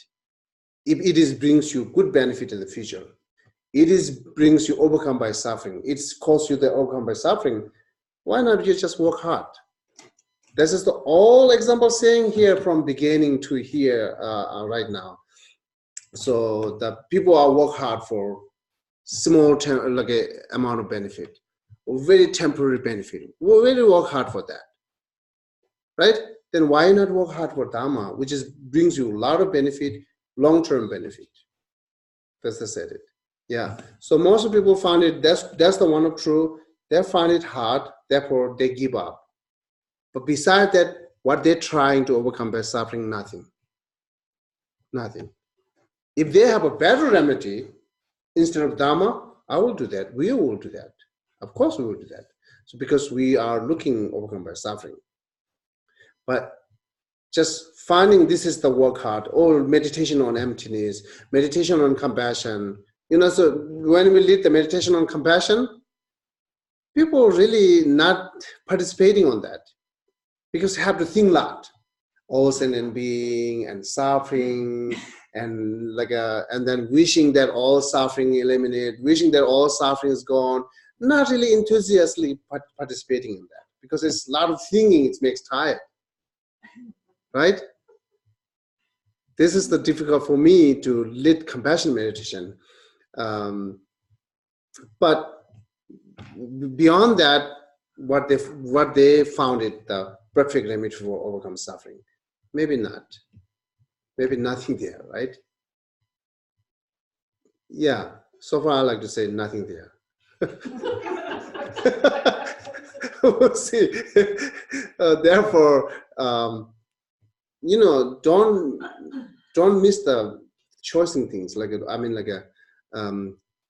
Choose the right and wrong. So sometimes look at this for us feeling as right, but most of 90% wrong goes wrongs. which we feel is right. Which we feel is wrong, 90% find it the right. It's dependent on explanations, right? So therefore, for our choice, which has a less knowledge about the reality, which has a less knowledge about the long term and many lifetimes after, then of course we will not choose the perfect one. Therefore, follow instruction, investigate more. That's the giving us to wisdom to how to analyze it. That's the giving us to option, which you can analyze it, right? So therefore, it's for us like a more easier there. The food's on plate. We only look at what kind of food this, right? Can I eat it or not? That's the only we have job. Not really have the job that we have to cook, find the plate, everything. We don't have that kind of job because all the instructions are plate, and then what the here the giving subject is a food, right? So we investigate it. That's the only things. Okay. Yeah, that's true. I feel it's true. Yeah. That's your pep talk for today, right? Yeah, you can take that one. Yeah. Okay. Where we are now. Cite an example. Okay. Please read that. This is also important part. To cite an example, some people may think that knowledge is most important for practicing the technique or practicing the teaching, and make knowledge alone crucial. When they then inquire into the teachings, they dispel by means of study the confusion of ignorance. But meanwhile, because they were not cautious about the other afflictions, their mind stream is utterly ruined by the stain of wrong behavior. Other people may think that disciplining the mind is much more important than knowledge and thus emphasize meditation.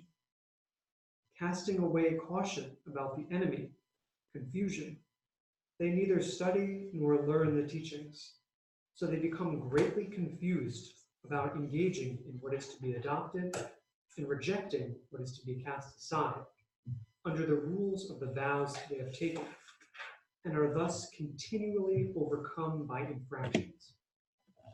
If in battle your sword were to fall from your hand, you would without hesitation. Oh, sorry. Okay. So overcome by infractions. So see, this is when we were young, the old teachers are really like emphasizedly giving us advice: study more, study more. Then same time we're forgetting that why we do study. Study more for practice. And then some like a teacher might be for adult may say, okay, you practice and practice and practice, and then forgetting study, right? So okay, my job is practicing. I don't have to study. Both are goes wrong. Therefore, it's telling us that when they encourage you to do something, this is the only way to do it, or this is one part of that. That's what you need to know, right? So like when we encourage us to do study more, it's one part of the practicing enlightenment. And someone encourage you to just do practice is another part of. It's not the complete part. It is not the complete one. It's another part of that achieving enlightenment, right? It's just kind of part. So that's we have confused when someone encouraged you to do this, and you think this is the complete one. This is the everything, right? And then after that, someone said, "Oh, you study more." No, I don't have to. Or someone said, "You do meditation." No, I don't have to. So because you think I got complete one, right? That's the problem. One problem is you are not investigated what it is, and another problem is you are like a satisfied with it, whatever you got it instructed, and then it will incomplete. So it makes you incomplete path. So once incomplete path, of course, we will not achieve any kind of result, right? So therefore, I think this is special. So when I read it, I feel that it's talking to me. So because reading more, study more, and then less practice. So, but some are more practice, less reading. Both are goes wrong. Both are need both, right?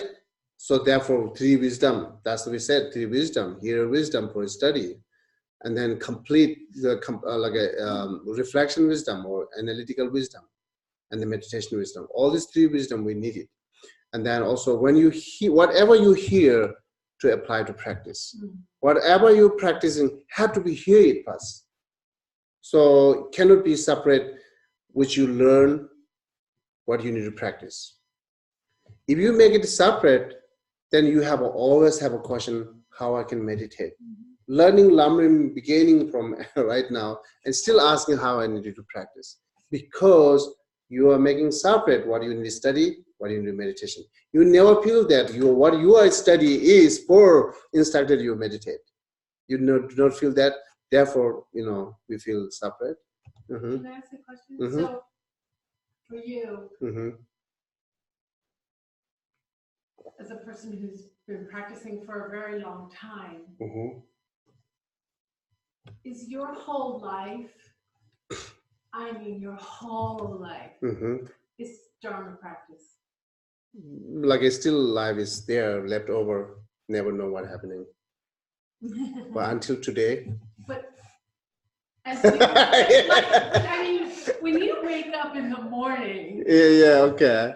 Until you go to sleep at night, and maybe even if you're higher practicing, even when you're sleeping, like your whole life is Dharma, no? Yes? Yeah, yes. It is. Yes. So there's never a question about resting, stopping, starting. Oh yeah, oh yes. Everything you're doing all day, it's something you're learning or... Even I'm watching movie?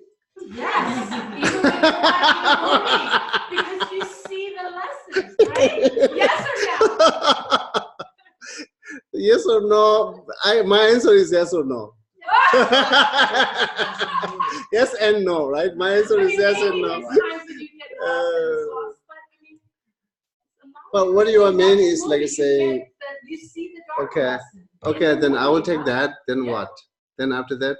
So there is no like stopping and starting. For me, right? Yes. Okay. As a so, no relinquishment. Of course, why not? I'm just keep reading book like a long time sitting in a chair and then a computer reading book, typing makes tired. I have to stop and go somewhere and hanging around. Someone when I tired, whoever in there, I'm just calling, calm down, have a tea. Just calling them and have a tea in the kitchen, a little bit conversation. Or go for a walk. Yeah, go for a walk. Walk less,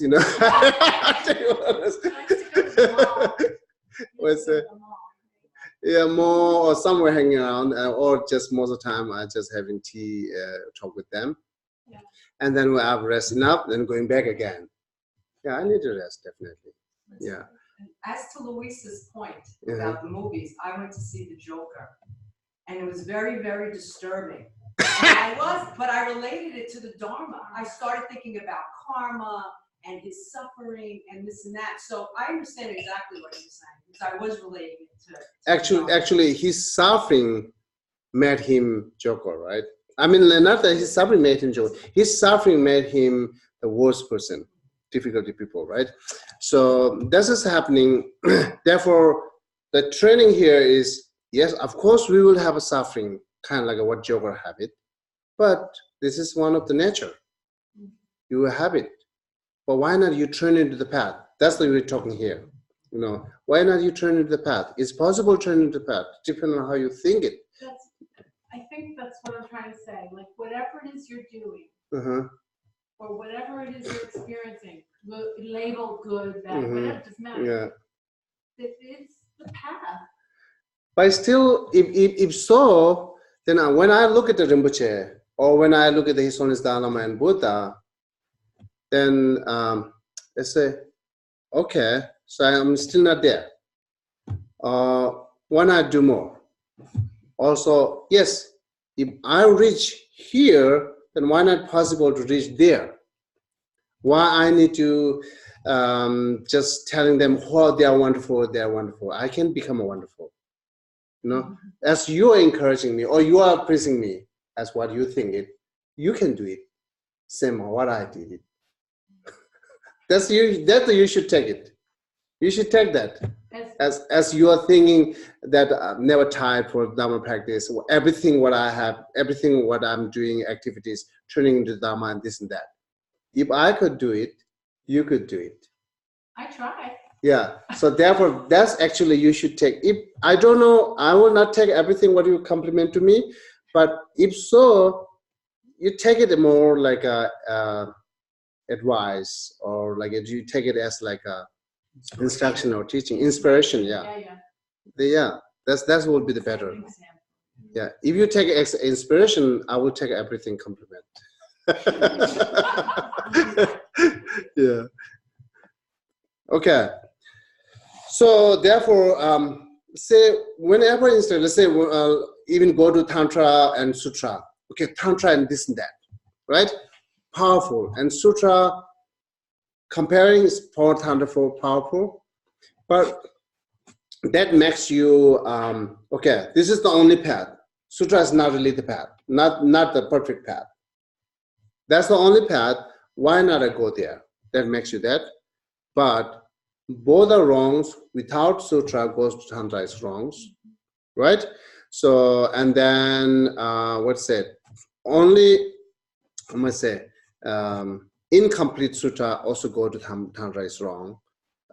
You know, that's actually, when we explain Tantra, of course, we will explain how profound it is, how powerful it is, right? But once we explain that, that makes you expectation that, yeah, I have to be it because I need a power. I need a power, therefore I need it now.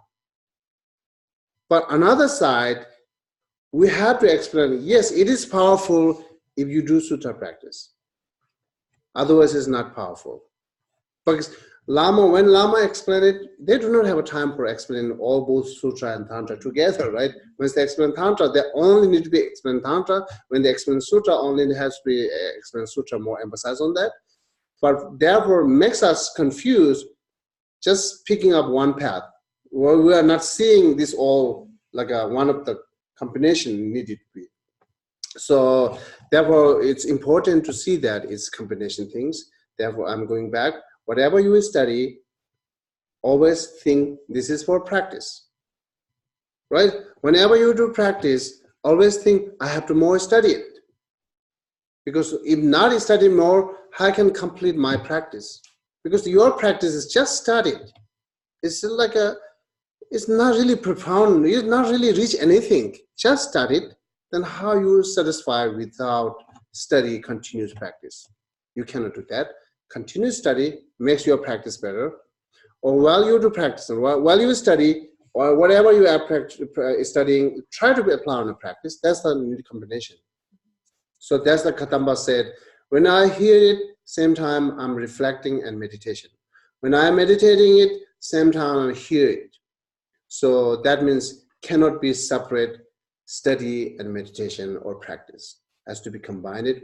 Therefore, if you do, then you will never ask question that what I need to practice. How I can engage Bodhisattva practice? You might have a question there, right? If I say, okay, do the Bodhisattva, like a Bodhicitta meditation, then most of people might ask, even who complete the Lamrim practice, most people might ask, how I need to like a meditation on Bodhicitta.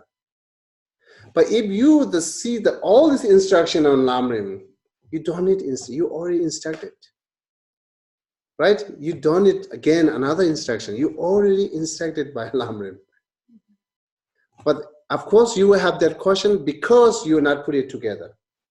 So therefore, here now, when we talk piece by piece, page by page, you will not feel that, oh, it's one kind of instructor teaching me, right? Therefore, I always say go back to outline. Put it everything in the outline. And then outline is short line, will understand bigger. So all these pieces, put it together. When you see all pieces to put it together, then you will feel, oh yeah, this is the instructions, right? So because we are learning piece by piece, we are learning page by page. And as we are learning, you are just following, you are just staying in the present, not going back, what you learn, not put it together, right? That's the problem. Then we have, oh, how I can meditate. Yeah. Yes. Okay, now Chiba, please complete the next one. Yeah. If in battle your sword were to fall from your hand, you would without hesitation immediately retrieve it out of fear for your life. Likewise, when you battle the afflictions and lose the weapon of mindfulness, which does not forget the subjective and objective aspects of engaging in what is to be adopted and rejecting what is to be cast aside, you must immediately reapply mindfulness out of fear of falling into the miserable realms. Engaging in the Bodhisattva deed says, if you drop your sword in battle, out of fear, you quickly pick it up. Likewise, if I lose my weapon of mindfulness, in fear of hell, I quickly retrieve it. The protector Nagarjuna, in his friendly letter, also taught the great importance of mindfulness. O Lord, the Sugata declared mindfulness of the body to be the one path to follow. Hold fast to it and guard it. When mindfulness declines, all virtues perish. Furthermore, regarding the object to which mindfulness attends, mindfulness apprehends an object that wisdom has fully discerned. Mindfulness does not distinguish its object on its own. Question: what does wisdom discern? Reply: in general, wisdom discerns everything to be adopted and everything to be cast aside, as explained in Scripture. In particular, it discerns what is to be adopted and what is to be cast aside according to the vows that you have taken. Therefore, once you apply mindfulness and vigilance to these, you will complete your practice. You will not be successful just by applying mindfulness and vigilance within the narrow confines of attention to an object of meditation. What is more, when warriors are in a battle, they strive from the beginning not to lose their sword. When by chance they do drop it, they pick it up immediately.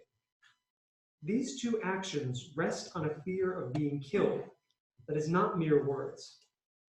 Likewise, those who cultivate the path are afraid to lose the mindfulness that does not forget what is to be adopted and what eliminated. Even if they do lose it, they immediately reapply it. Okay, so so again, go back to outline. What is the main things talking is like the power of intended on what called power of intended on joyous perseverance. That's what we're talking, right? And then first thing is talks, when you get that power, you should think not just you avoid the mental afflictions, also you destroyed mental afflictions. That's one thing. Doing for that what you need mindfulness. And then talks about these mindfulness things. And then now here talking mindfulness on what? What is the object of mindfulness? Right? So you understand? So the first one is saying it's not just protect, it's destroy it. Right? And for doing this, you need to build up more mindfulness. Right? So without mindfulness, of course, so far we are not really perfect engaging because of we have lack of mindfulness. That's the saying. Then it says the mindfulness on which object. Actually, it's Dharma. Yes, in general, is Dharma are the object of the which you need to be mindfulness. But here, individually saying mindfulness on, let's say, what does wisdom discern? I would say, okay, the object. They say before that, mindfulness apprehend on object that wisdom has fully discerned. Right, discerned. This is the mindfulness is not just open. You can do mindfulness everything, right? So you do mindfulness. What you what you found after investigated the object after investigated after reflection wisdom. You hear first time you hear wisdom, and after your reflection and investigating, you have like now the reflecting wisdom, right? Investigating what called reflection wisdom. That wisdom, whatever you get the point, that's now you should mindfulness, right? So that's the saying. Because if you do mindfulness for everything, maybe they are meaningless, right? But this is different. Where you training mindfulness, then you can pick up any object, either breathing or tree, whatever object you can pick it up and try to mindful. Even you are eating, drinking, walking, whatever you do, you should mindfulness. This is part of developing single-pointed mind, right? So this is a little bit different here. The mindfulness object saying, which is like a discerned by wisdom, right? So it means like now part is saying part of engaging practice, which you need to find engaging practice, like I say, compassion is the object of mindfulness. Before you mindfulness and compassion, you need to understand clear about the compassion, which is like is saying wisdom has fully discerned the object that the compassion also the fully discerned by wisdom, right? Does it say it? So therefore, this is important because engaging practice, actual practice, or again, I'm repeating mindfulness practice and mindfulness on what? This is two different, right? So here saying mindfulness on what? And not saying mindfulness itself practice.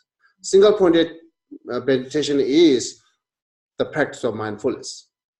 So you just developing or build up the mindfulness, right? After you have it, then you have to be mindful on wisdom, you have to be mindful in compassion, bodhicitta, all these perfections, right? So for that, if you are, this is the engaging practice as like a 6 perfections, then mindfulness on perfection of any kind of perfection, you have to know clear what you are mindfulness on. That makes you meaningful. That brings you resolve. But isn't the mindfulness help you with the reflective wisdom? In other words, mindfulness itself, no. Mindfulness itself is kind of like I said, it's a path, it's a road. If you need to reach other side, just having path is not help. You have to use the path, and you have drive. Either you have to walk, you have to drive, then you can get other side, right? So mindfulness as like a path, like a road. But isn't mindfulness part of, let's say I'm reflecting on something. I'm practicing reflective wisdom. I'm trying to understand, I'm doing analytical. Understand. You got the point? Yeah, I got the point. But I just want to the main point is saying whatever you do mindfulness practice, you need to know what is the object when you're going to mindfulness. So compassion as a take an object, what you need to mindfulness. Can't you apply mindfulness while you try to understand the object? Why do you have to understand the object first and then apply mindfulness later? Because mindfulness on what? While you're reflecting on understanding the object, at the same time you're applying mindfulness. See, that's the way beginner I explain it. It's not saying mindfulness on food, mindfulness in train, mindfulness in eat. About reflective wisdom. Okay. I'm talking about reflective wisdom.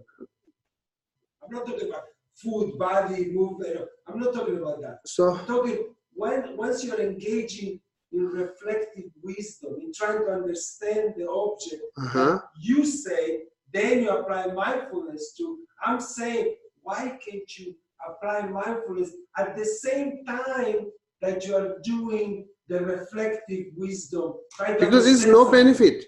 There's no benefit? No benefit. You do it together? Nothing. Why? Why? You do it, test it. You just build up mindfulness, right? And then how you know emptiness? Just having mindfulness. How you know emptiness? No, that's why I said you have to do it together. I didn't say how, without understanding emptiness, how you can mindfulness on emptiness? How you can do it together? The way I do it, the way. Therefore, here the sixth perfection. The last is concentration. Last one is wisdom. Before that has a concentration. This is the perfect order.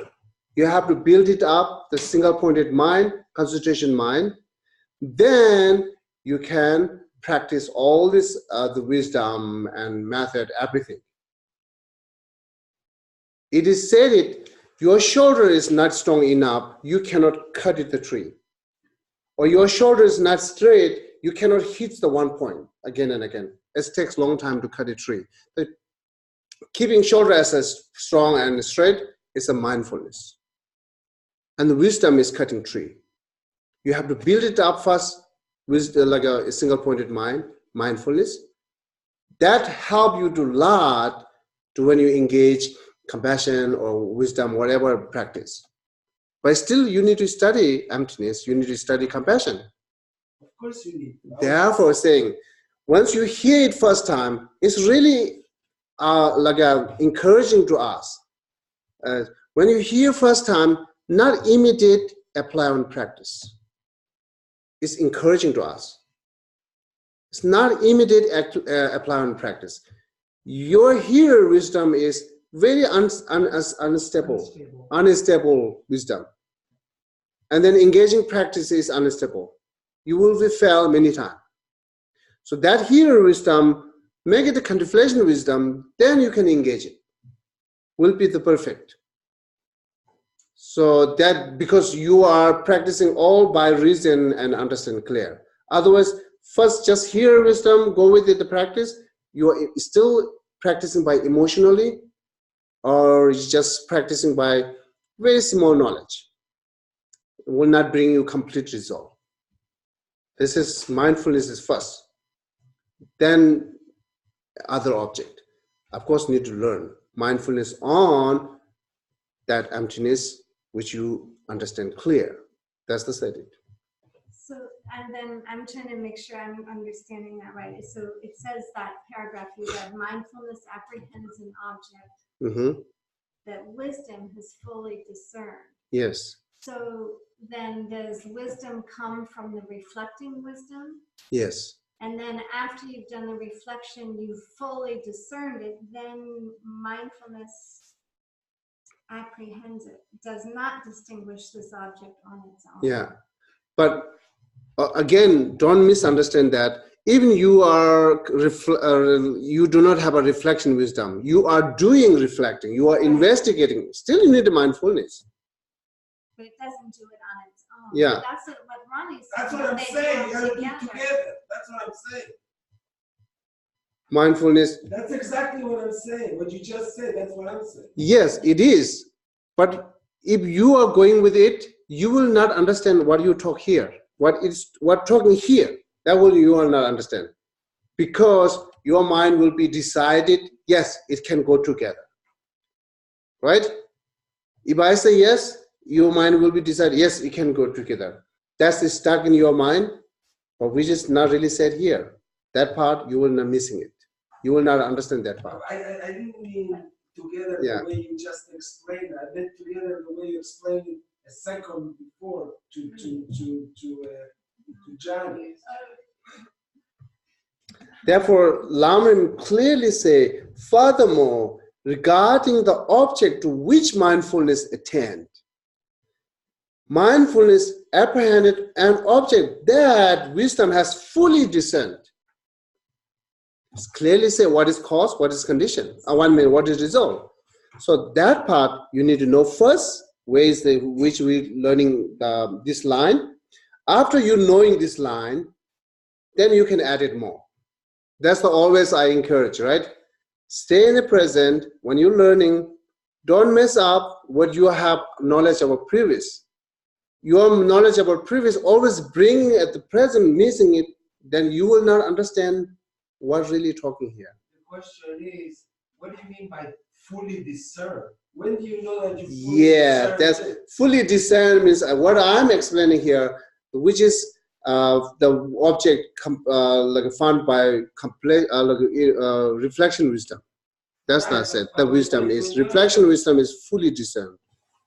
But when you're engaging in reflective wisdom, you know, it's a process. It's not that, you know, you say, oh, I now fully discern this. It's a process that. And another thing I will maybe not just you, all of you, when we do debate, what is the cause and condition to become better debater? Just your wisdom is the cause and condition? You can say everything what you comes in your mind? No. Right. We said like three things. Once you debate on some subject, number one, you have to clear understand, at least with the one book, what said it, clear understand, and then you can see which is wrong and right. After you understand, you see right or wrong, then you can do debate. But before, because that is the how, right? The hearer wisdom build it first always. Debate is kind of like a reflection wisdom. We are discussing. We are discussing. What called? Discussion. Oh yeah, discussion. Yeah, we are discussion. If you do not understand what is this is meaning, here the explaining line, how you can discussion on that? The way I say is like this. Listen, I'm engaging in reflective wisdom. Okay. On what? On anything. On everything. On anything. It doesn't matter what. I'm engaging. No, let me. Yeah. Listen to me. Yes, yeah. Please. Let's say I'm reflecting on a subject, on an object.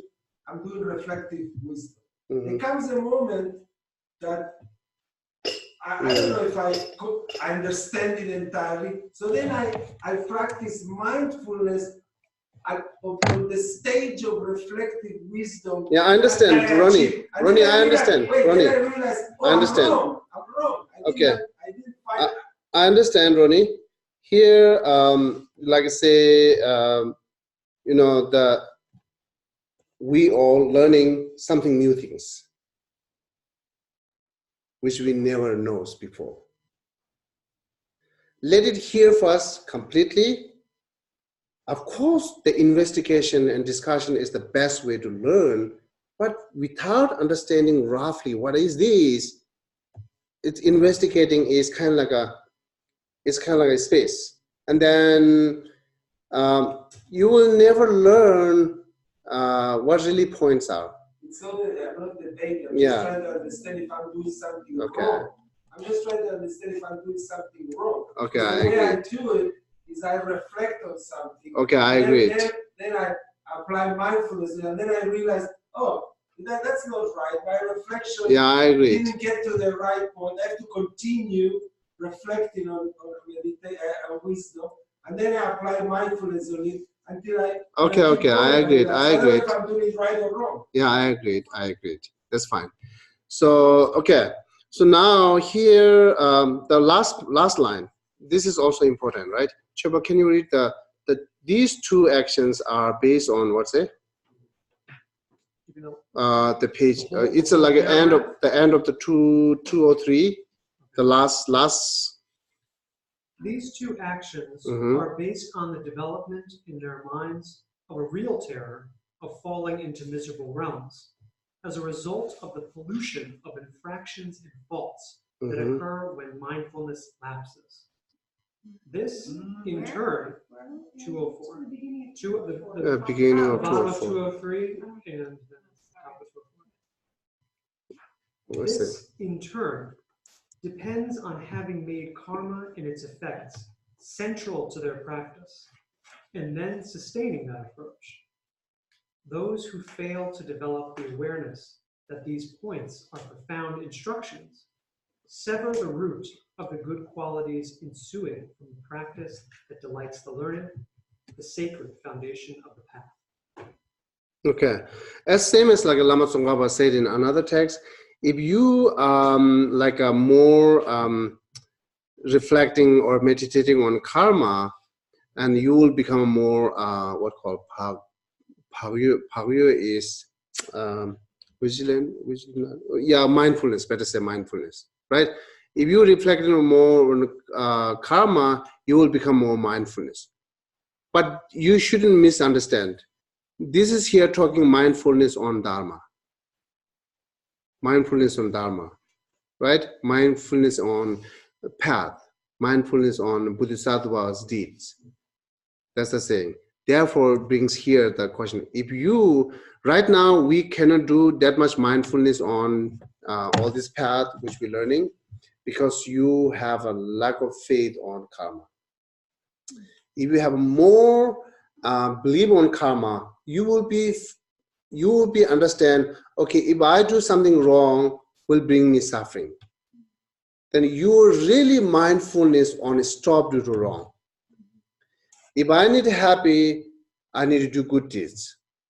Therefore, you will always try to do good deeds because you believe on karma that only brings you the happiness, which good deeds, good actions. Then you will mindfulness. So far, our mind is not really mindfulness completely, so there and there, because we do not have enough faith on karma. Therefore, one of things encourage you to have mindfulness on Dharma to understand the karma. This is the important part. So this is therefore, yeah, we can talk more on that. But so far, again, we're talking the fifth power, the power of intended on joyous perseverance. And there are few things said it, how can have that intent. That's kind of, what is this? First say, this is that joyous perseverance, not just only protect, also destroying. That is the joyous perseverance. And how I can build it, you need a mindfulness. And what kind of mindfulness? Mindfulness on what? Which is wisdom discernment, right? And how I can mindfulness on which wisdom, like what called? This word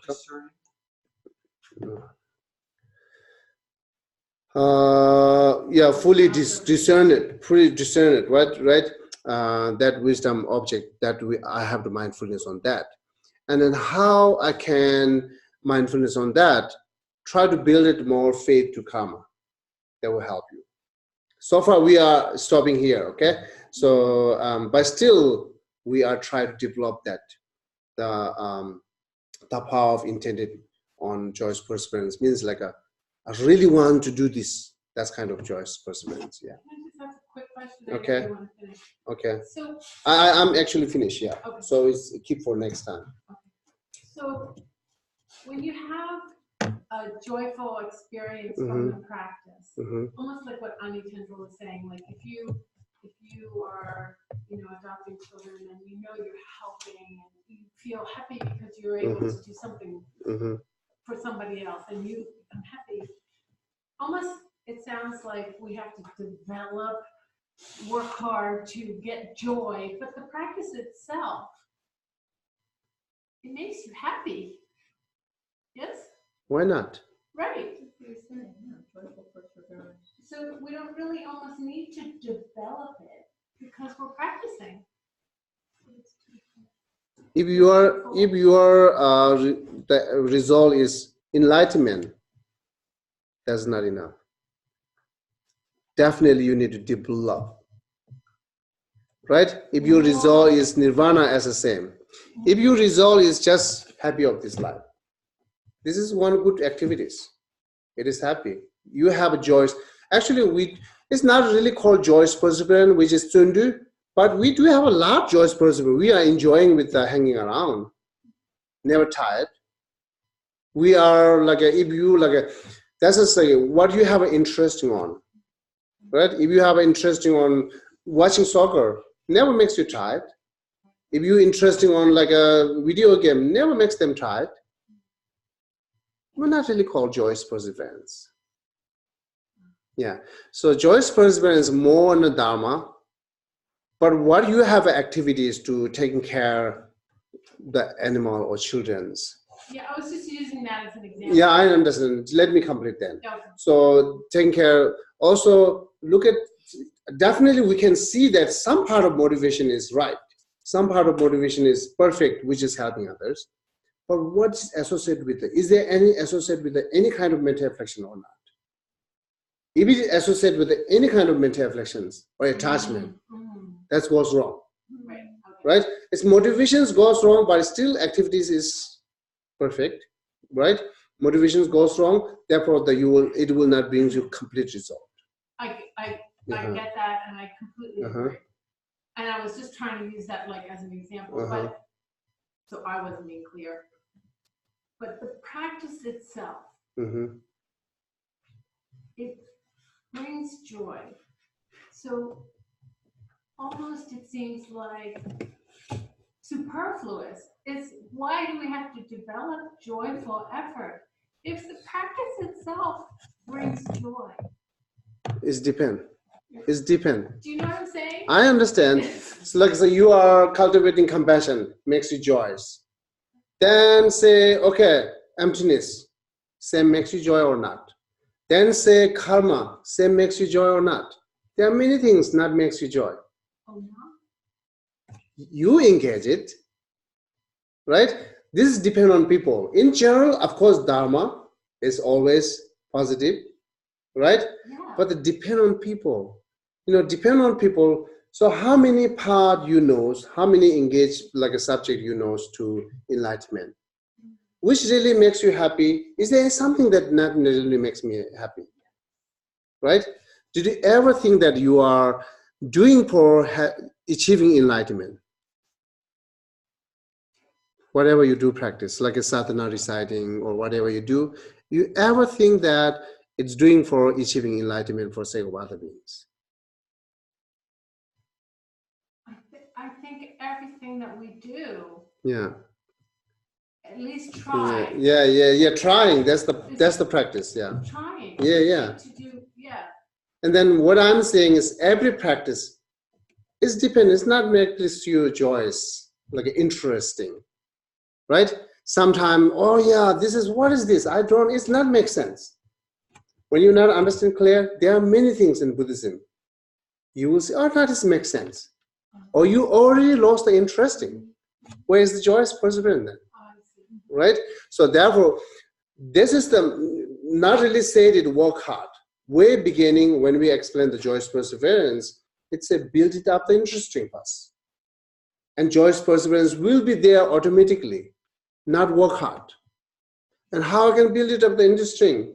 Make it value it, understand, clear it. Yeah, it goes more soft and slow and easy path to harder and harder. Yeah, that's how it goes. Okay? Say that.